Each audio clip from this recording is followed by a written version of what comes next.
दिलीप कुमार, हिंदुस्तानी फिल्मों का वो पहला और आखिरी मुगल जिसने 50 साल से ज्यादा अरसे तक हमारे दिलो दिमाग पर अपनी हुकूमत जारी रखी। अगर आज शहंशाह इंसाफ के पर्दे में अपनी शिकस्त का इंतकाम ही लेना चाहता है तो खामोश, एक तंगदिल शहंशाह मौत से ज्यादा किसी को दे भी क्या सकता है। जब मुअर्रिख सलीम के खून से अनारकली और उसकी मोहब्बत की तारीख लिखेगा तो उसमें शहंशाह अकबर की मौत पहले।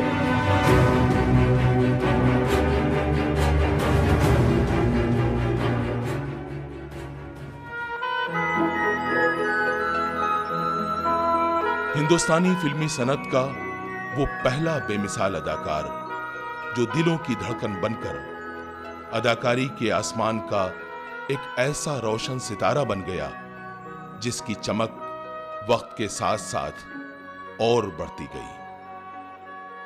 मैंने जब ये फिल्म्स देखी लाइव, तब नेहरू जी थे। हमारे मन में एक इमेज था कि दिलीप साहब के films main stream secular Nehruvian films हैं।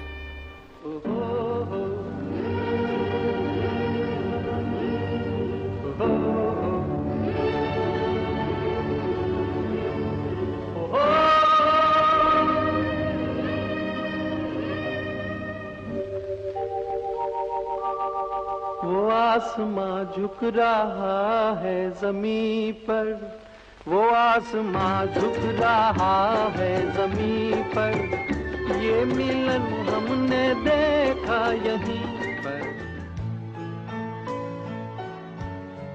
पेशावर के एक तिजारती खानदान के चश्मो चराग यूसुफ खान ने जब होश संभाला तो पूरे मुल्क में आजादी की जद्दोजहद का दौर दौरा था। दीगर नौजवानों की तरह उनके दिल में भी गुलामी की जंजीरों से आजादी का जज्बा मौजूद था। आप लोग अभी सोच रहे हैं, इंकलाब कभी नहीं सोचता।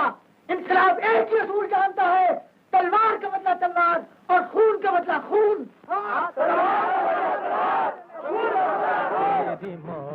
आजादी का ये जज्बा बढ़ता गया, यहां तक कि स्टूडेंट्स के जलसे में अंग्रेजों के खिलाफ तकरीर के लिए कमसिन यूसुफ खान को पुलिस ने गिरफ्तार कर लिया। मुंबई से उन्हें ले जाकर बड़ौदा जेल में रखा गया, जहां उन दिनों मौलाना आजाद भी गिरफ्तार करके रखे गए थे।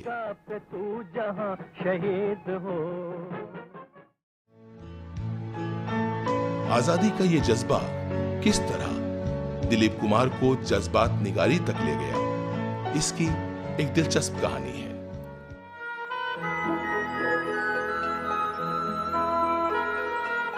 बॉम्बे टॉकीज नाम की उस दौर की मशहूर फिल्म कंपनी की मालकिन देविका रानी, जो उस जमाने की बहुत बड़ी स्टार भी थी, उन्होंने यूसुफ खान को एक दोस्त के साथ देखा और पहली नजर में उनके अंदर छुपे जौहर को पहचान लिया। यूसुफ खान का खानदान तिजारत में नुकसान की वजह से उन दिनों माली बहरान से दो चार था, इसलिए उन्होंने माली मुश्किलात की वजह से बॉम्बे टॉकीज में काम करना मंजूर कर लिया। कहा जाता है कि देविका रानी ने यूसुफ खान के लिए 3 नाम तजवीज किए, जिनमें पहला नाम था वासुदेव, दूसरा था जहांगीर और तीसरा नाम था दिलीप कुमार। और इस तरह यूसुफ खान दिलीप कुमार बन गए। I won't call it a compromise that he made. मैं ये कहूँगा वो कॉम्प्रोमाइज़ या समझौता के बदले एक बड़ा अच्छा बिजनेस स्ट्रोक था उनका। ये मास्टर स्ट्रोक था कि मैं वही काम करूँगा जो मैं करना चाहता हूँ, लेकिन उस नाम के साथ करूँगा जिसको कि आवाम मुझे ज़्यादा आसानी से एम्ब्रेस कर ले, ज़्यादा आसानी से पहचान सके। कहा जाता है कि पृथ्वीराज कपूर और दिलीप कुमार के खानदानों में पेशावर के दौर से ही करीबी ताल्लुकात थे।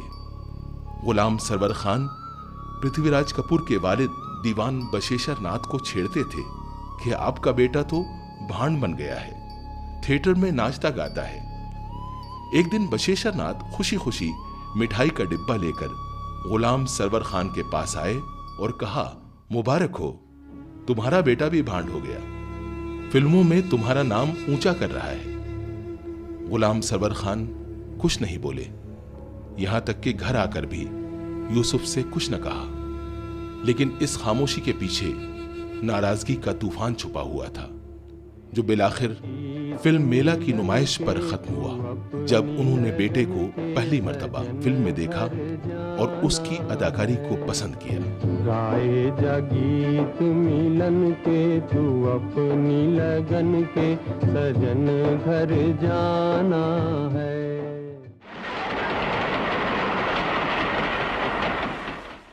सच तो यह है कि 40 के दहे में जंग अजीम की तबाही और बर्बादी और मुल्क की तकसीम की खूंरेजियों के बायस हिंदुस्तानी समाज में मायूसी और गमजदगी गालिब थी, जिसका तख्लीकी इजहार अवाम को दिलीप कुमार की जज्बात निगारी में मिला और वो हर दर्दमंद दिल की धड़कन बन गए।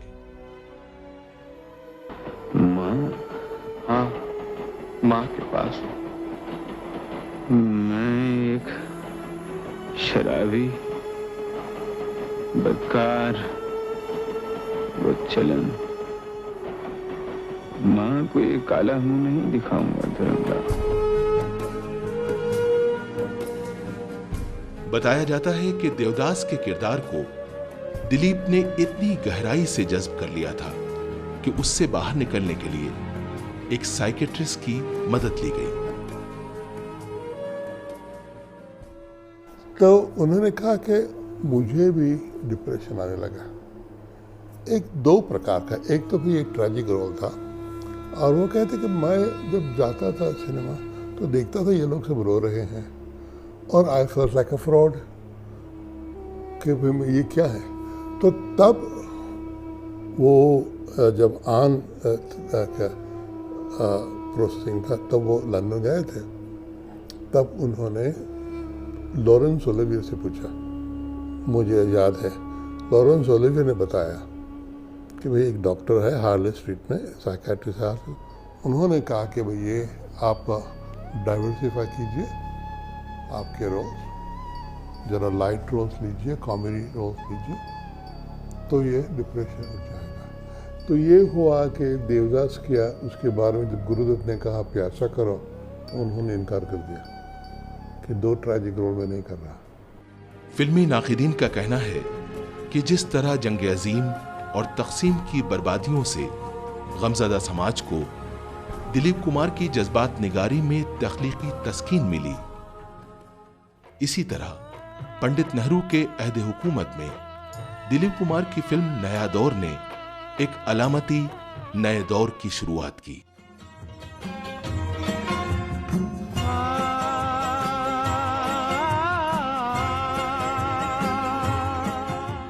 नया दौर का दिलीप कुमार तामीरी सोच, मेहनत, जोश, उम्मीद और खुशहाली की नुमाइंदगी की जीती जागती मिसाल है। नया दौर से बड़ा जो है reality take with a dash of entertainment शायद उस टाइम तक नहीं बनाई। उसके बाद भी बहुत ही कम ऐसी फिल्में आई हैं जहां एक तरफ ये जवाहरलाल नेहरू के सोशलिज्म के को चीज़ फिल्म आगे बढ़ाती है, इंडस्ट्रियलाइजेशन को और उस तरीके की चीज़ को, वहीं पर साथ साथ हमें ये उसके पिटफॉल्स भी दिखाए फिल्म में कि जहाँ इंडस्ट्रियलाइजेशन के फ़ायदे हैं वहाँ पर जो ग्राउंड लेवल पे मैनुअल लेबर है उसका भी अपनी एक जगह होनी चाहिए।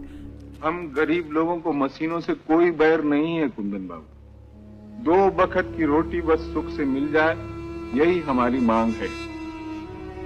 बस्ती में तुम भी रहो, हम भी रहें, मोटर गाड़ियां भी रहें, मशीनें भी रहें, कोई ऐसा रास्ता निकालो।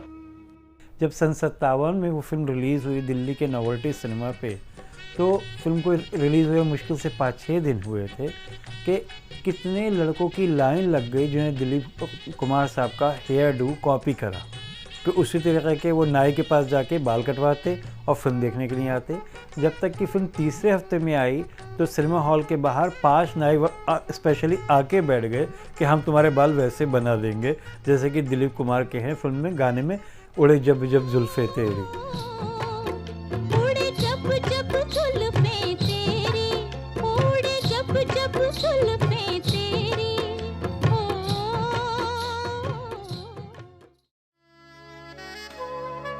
दिलीप कुमार पहली ऐसी फिल्मी हस्ती हैं जिन्होंने पंडित नेहरू के साथ दिल्ली से मुल्क के अवाम को खिताब किया था।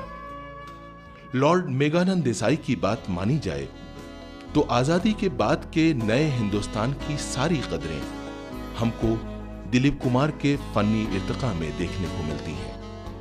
जो पंडित जी के आइडियल्स थे, नेहरू जी के आइडियल्स थे, secular, middle of the road nationalism, pride in India, believe in progress, try and make as just a society as possible,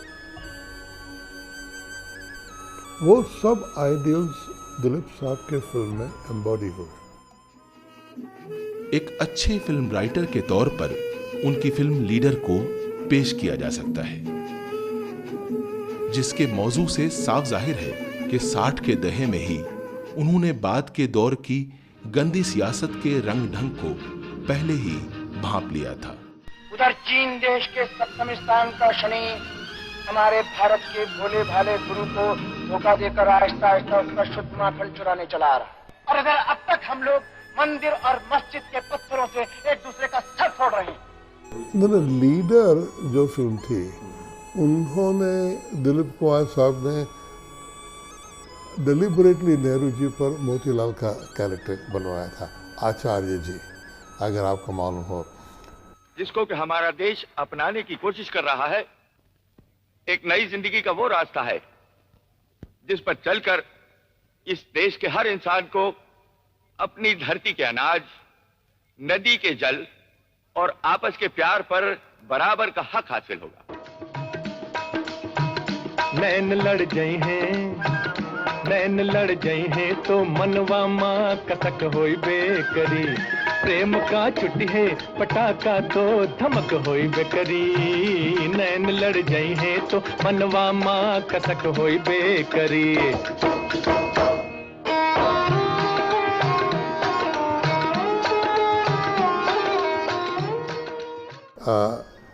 फिर गंगा जमुना आता है और भी किसान हैं, तो उन्होंने बहुत सोच समझ के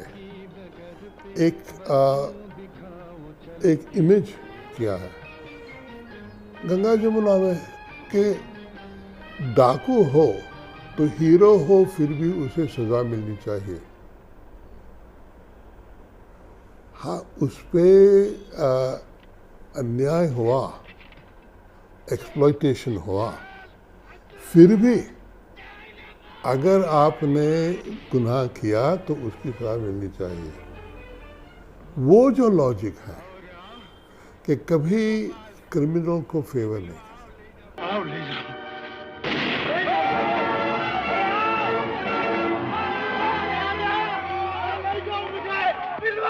अरे इधर आओ, छोड़ दे मुझे धन्नो, छोड़ दे। अरे राम कसम, ये सब कुत्ते की तरह मेरा पीछा किए हैं धन्नो। मैं भूखों मर गया धन्नो, मैं भूखों मर गया। मैं घर से बेघर हो गया धन्नो, मैं घर से बेघर हो गया। हाँ, गंगा जमुना में वो लूजर है मगर फिर भी ही डाइज हीरोइकली। जब मैंने लिखा है कि अगर गंगा जमुना का डेथ सीन देखो तो it is a perfect Hindu death. मंदिर में बेल्स लगाते हैं, कोई गायत्री चैंट कर रहा है और याद ब्यूटीफुल, एब्सोल्युटली अमेजिंग। हे राम,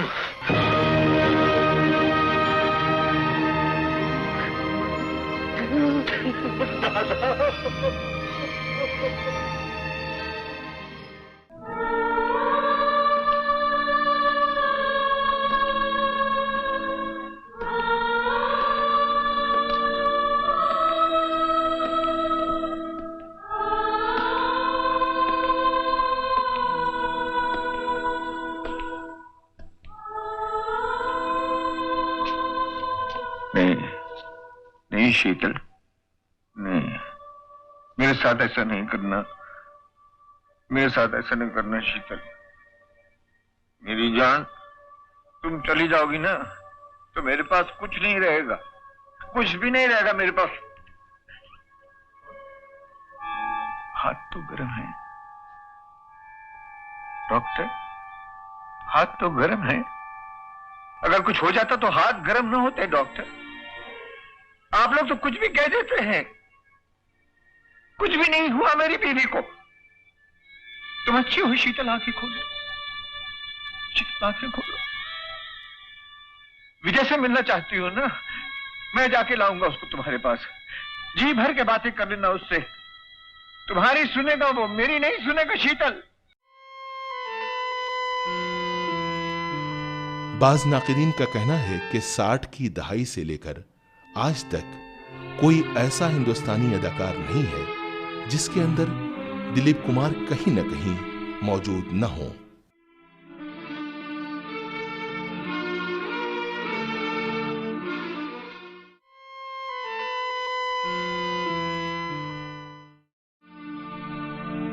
इस बात का अफसोस नहीं है मुझे विजय, तुमने मुझसे बदतमीजी की है। हाँ, इस बात का दुख जरूर है कि तुम्हारे ख्यालात कितने गलत और कितने घटिया हैं। अब मेरी बात सुनो। Dilip Kumar, and I've never really looked beyond that because he's been my idol, and I've watched every one of his works, and I always feel that whenever the history of Indian cinema will be written, it'll always have, you know, before Dilip Kumar and after Dilip Kumar. He's been phenomenal. My greatest regret, though, was that one of his films, which I thought was his best work and most brilliant, was Ganga Jamuna. Many a times, you know, some of our artists, and sometimes you also feel that, you know, you deserved to have got an award, but you didn't get it. And then you console yourself by this fact that, you know, if Dilip Kumar couldn't get it for Ganga Jamuna, who the hell are you?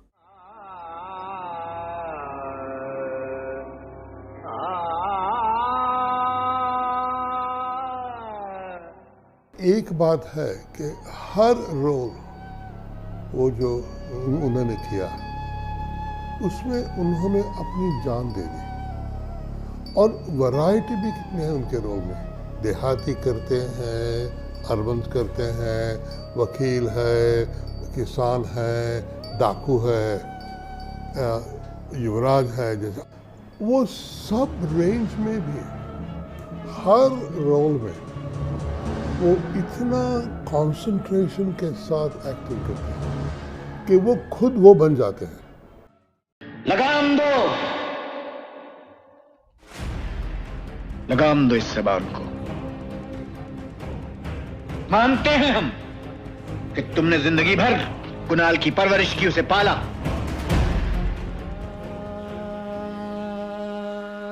उनको नाजरीन के जज्बात पर इस हद तक इख्तियार हासिल था कि उनके एक इशारे पर कभी लोग रो पड़ते थे और कभी हंसते चले जाते थे।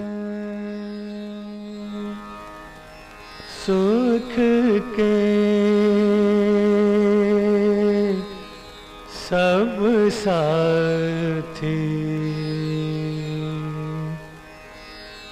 दुख में न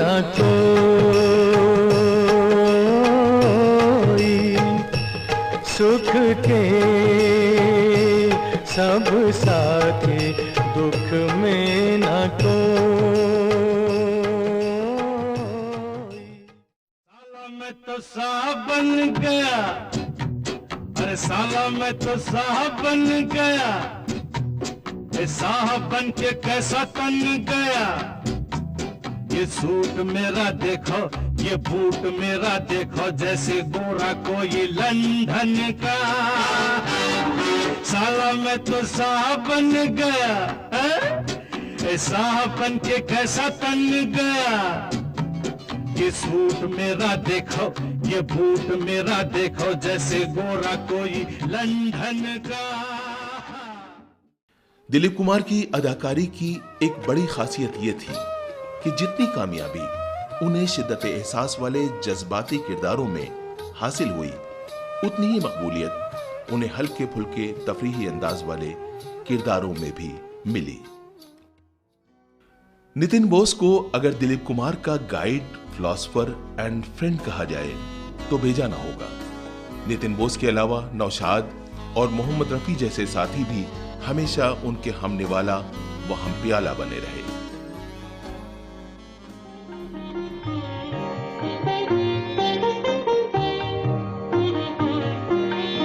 कल तो सब थे कारवां के साथ साथ, कल तो सब थे कारवां के साथ साथ, आज कोई राह दिखलाता नहीं।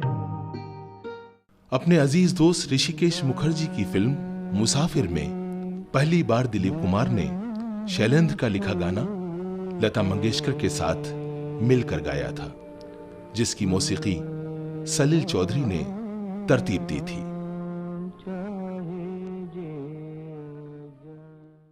गम की आग बुझाना है तो हमसे सीखो यार, आग लगे हमने झुपड़िया में, हम गमई मल्हार। बाद में फिल्म सगीना का मजरू सुल्तानपुरी का लिखा गाना उन्होंने किशोर कुमार के साथ मिलकर गाया। फिल्म कर्मा के अलावा चंद अधूरी फिल्मों के लिए भी उन्होंने कुछ गाने गाए जो मंजर आम पर नहीं आ सके। बरसों से तो कहता आया I love you, I love you, हर दिन हर पल यही कहूं मैं I love you। सत्यजीत रे ने कहा था कि दिलीप कुमार से मौसर मेथड एक्टर उनकी नजर से नहीं गुजरा। सच तो यह है कि मार्लन ब्रांडो के शोहरत हासिल करने से बहुत पहले दिलीप कुमार ने गैर दानिस्ता तौर पर मेथड एक्टिंग की मेराज को हासिल कर लिया था। I feel he is still a child when a role comes to him. Excited. I like to do this thing. I like to do this thing. Scene. I think every actor should see how to emote that scene. He was working. He was brilliant in the roads. He was shouting like a mad dog, like this. You mentioned the scene. That scene can be written in the history. It's one of the best performed scenes in the history of India. Dilip साहब emotions emote करने की एक इनकी mastery रही है। इनको बिल्कुल dialogue पसंद नहीं हो। ये नॉर्मली ही सेज कि वोकल्स को कम करो, डायलॉग कम करो, इसे इमोशंस के ऊपर ध्यान। मैंने इनसे दरख्वास्त की कि सब डायलॉग हिंदी को दे दो। हिंदी में सब लफ्ज़ जो हो ये रीजनल ज़बान है। तो मैंने शूटिंग के दिन ही पूछा इनसे कि अगर ऐसे करें हम लहजा बदल के तो कैसा लगेगा। तो Subhash is one who takes quick decisions and he said इसी तरह करेंगे। उससे थोड़ा राजरी को थोड़ा लगा कि भाई ये मैं समझ नहीं रहा, तो अगर ये लैंग्वेज ये बोल रहे हैं दिलीप साहब तो मैं क्या ये लैंग्वेज मैं नहीं बोल सकता। तो मैंने कहा कि अगर आप बोल सकते हैं तो ज़रूर बोलिए, लेकिन एक ध्यान रखिए कि कहीं हमने गलत बोल दिया तो आप बहुत कमज़ोर पड़ जाएंगे। तो उन्होंने कहा नहीं ठीक है, या इन्हीं को बोलने दीजिए और मैं अपने ही उर्दू में ही बोलता। राजेश्वर जी, ये बात तारी मारी दुश्मनी की तो ना हो रही, ये बात हो रही इंसानी रिश्ते की, भीतर के जज्बात की बात हो रही। तो जज्बात की भीख सर उठाकर नहीं, सर झुका के मांगी जाती है वीर सिंह। राजेश्वर साहब, ये जज्बात हैं एक गरीब मासूम बच्चे के जो आपसे अपने रिश्ते का हक मांगने आया है। और हक हमेशा सर झुका के नहीं, सर उठा के मांगा जाता। But here I must admire the actor's quality कि when you are so uncomfortable with the scene, जिस वक्त आपको सीन बहुत ही बेहुदा लगे और आपको बिल्कुल ना अच्छा लगे, और फिर उसी सीन को आप उतना मेक बिलीव करके कैमरे के सामने उतनी कन्विक्शन से जिसने ऑथर लिखा है उससे भी बेहतर कर जाए, तो ये एक्टर का सबसे बड़ा अवार्ड है। और बाहर निकल, निकल के देख कौन खड़ा है तेरे सामने में। ये है दादा वीर। क्या मतलब भाई? बहुत नाराज हो गए मुझसे कि ये क्या तुमने लिखा है, ये सीन है, कोई सीन है? ये सीन तो रहेगा ही नहीं, तुम खुद काट दोगे। मैं यही सोचता रहा।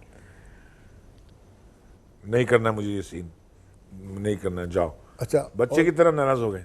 अरे मैंने बोला सर एक काम करते हैं, आप सीन कर लीजिए, नहीं होगा, अच्छा होगा तो काट। नहीं अच्छा लगेगा। सनसेट जा रहा है कि सनसेट तो वाकई जा रहा है। कुछ ना कुछ फैसला अगर हो जाए तो कुछ दूसरी तरह से कुछ सीन को हो जाए, लेकिन उसकी गुंजाइश पे मुझे नजर नहीं आया। I thought it is best thing to surrender and do it the way it comes.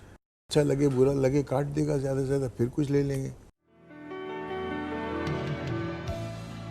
Dilip Kumar को सामने रखकर फिल्मों का मंसूबा बनाने का सिलसिला सिर्फ भारत तक महदूद नहीं था। डेविड लीन ने उस दौर में जब हॉलीवुड की सबसे बड़ी फिल्म बनाने का मंसूबा बनाया तो दूसरे सबसे बड़े किरदार के लिए उन्होंने दिलीप कुमार से रब्त किया, लेकिन दिलीप कुमार ने यह रोल करने से इनकार कर दिया। बाद में इसी रोल को मिस्र के मशहूर अदाकार उमर शरीफ ने किया। इसी रोल की बदौलत वो हॉलीवुड बरादरी का एक बहुत अहम हिस्सा बन गए। मैं कर सकता हूं मगर मुझे करना नहीं। वो भी कैरेक्टर जरा ड्यूबियस कैरेक्टर है, मगर वो एक नोबल कैरेक्टर नहीं। दिलीप साहब आवर आइडल। वो कभी उन्होंने अगर नेगेटिव एक्टिंग की होती तो बहुत नुकसान हो जाता था। उनको मालूम था कि अगर दिलीप कुमार कुछ करे तो सारे देश की जनता को, स्पेशली यंग पीपल को बहुत असर पड़ जाएगा। दिलीप साहब, उनकी एक जो स्टैचर अलग था, उन्होंने सोच संभाल के स्टैचर अलग रखा। दिलीप कुमार अकेले ऐसे अदाकार हैं जिनको 19 बार फिल्म फेयर अवार्ड के लिए नामजद किया गया और 8 बार फिल्म फेयर का बेहतरीन एक्टर अवार्ड उनको दिया गया। इसमें 1955, 1956 और 1957 की पहली हैट्रिक भी शामिल है। ये एक नादिर एजाज है। दादा साहब फाल्के अवार्ड से सरफराज किए जा चुके दिलीप कुमार का नाम Guinness book of world record में सबसे ज्यादा अवार्ड हासिल करने वाले फनकारों में आता है। एक अजीम फनकार होने के साथ साथ दिलीप कुमार एक अजीम इंसान भी हैं। उनकी शख्सियत इंसानी खूबियों, मोहब्बत और इखलास का एक ऐसा मजमुआ है जिसकी कशिश हर शख्स को उनके नजदीक ले आती है। दिलीप कुमार की शरीक हयात सायरा बानो भी हमारे लिए काबिल सताइश हैं, जिन्होंने हर कदम पर अपने शौहर का साथ दिया और उनकी खुशहाल अज़दवाजी जिंदगी आज एक मिसाल की हैसियत रखती है। दिलीप कुमार हालांकि पिछले कुछ अरसे से फिल्मों में काम नहीं कर रहे हैं, लेकिन आज भी उनकी शख्सियत एक ऐसे सायादार दरख्त की मानिंद है जिसकी शफ़क़त भरी छांव से फैज़याब होना नए दौर के लोगों के लिए बायसे एजाज बात समझी जाती है। न तू ज़मीं के लिए है न आसमां के लिए, न तू ज़मीं के लिए है न आसमां के लिए। तेरा वजूद है, तेरा वजूद है अब सिर्फ दास्तां के लिए। न तू ज़मीं के लिए है न आसमां के लिए।